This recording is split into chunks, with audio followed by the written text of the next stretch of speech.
শাসক দল বিরোধী দল তাদের কোনো এজেন্ডা নয়। সাধারণ গণমানুষ নাগরিক এই বিচারের জন্য লড়ছে এবং আমরা তার জন্য ধন্যবাদ জানাচ্ছি।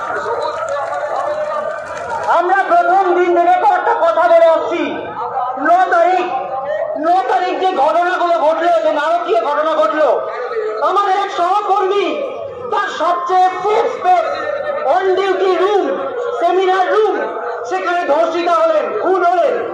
তারপর সেটা নিয়ে ক্রমাগত নানা কিনে চলছে।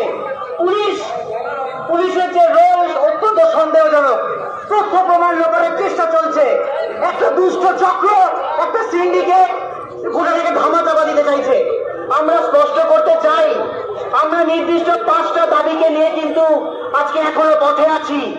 আমরা প্রথমে বলতে চাই যে আমরা যে কর্মবিরতি চালাচ্ছি, এই জন্য যে একটা ন্যারেটিভ চালানো হচ্ছে,